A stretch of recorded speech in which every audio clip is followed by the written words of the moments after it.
Françaises, Français, vaccinés et non vaccinés. Il y a un peu plus d'un an, notre pays était pris en otage. Finalement moins par un virus que par une équipe gouvernementale lancée sur une pente manifestement autoritaire. On nous a infligé quantité d'absurdités, de revirements et d'humiliations qui ont tous eu comme point commun de n'avoir aucune efficacité réelle dans le combat contre le Covid.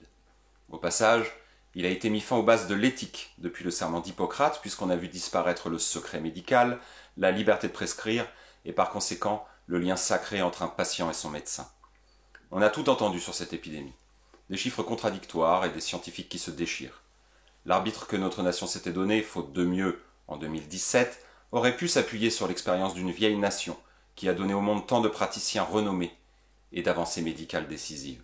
À la place, avec le ton et la psychologie qu'on lui connaît, il a choisi de nous infantiliser, lui qui n'a jamais eu d'enfant, comme un peuple immature à qui l'on pourrait dire tout et son contraire, lui raconter n'importe quoi et le mener par le bout du nez. Parmi les destructions diverses et les privations de liberté que l'on doit à Emmanuel Macron, la fin du consentement libre et éclairé en matière de vaccination est la dernière en date et certainement l'une des pires. Pour les achats du quotidien, la plupart des loisirs ainsi qu'un nombre très important de professions, la vaccination n'est plus seulement suggérée ou incitée, ce qui est parfaitement compréhensible. Elle est désormais obligatoire, quoi qu'en dise Emmanuel Macron, y compris pour les soignants, hier héros de la nation et aujourd'hui ravalés au rang de suspects, menacés de sanctions lourdes s'ils n'obtempèrent pas.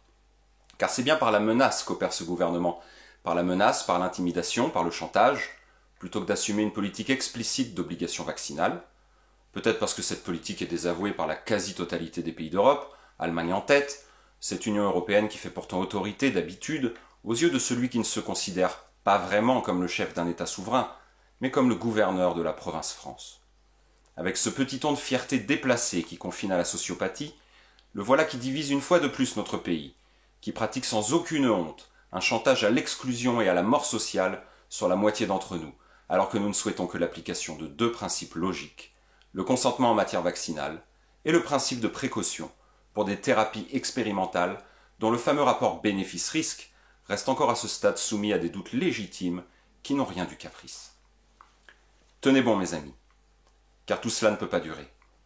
Les exemples de passes sanitaires imposés à l'étranger nous montrent qu'une population qui résiste dans l'honneur, des commerçants qui font passer leur clientèle avant des consignes absurdes, et des forces de l'ordre qui savent regarder ailleurs quand il le faut, peuvent facilement mettre en échec ce type de stratégie, si notre Parlement s'en révélait incapable comme c'est hélas prévisible.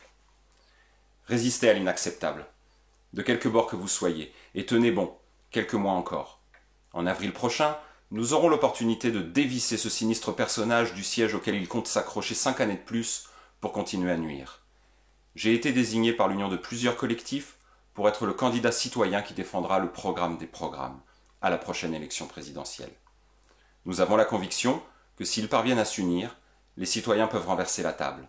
Il en est encore temps, mais c'est peut-être l'une des dernières opportunités qui s'offre à nous pour reprendre le pouvoir sur nos vies. Alors rejoignez-nous sur la Concorde citoyenne 2022.fr. Vive la France et vive la liberté.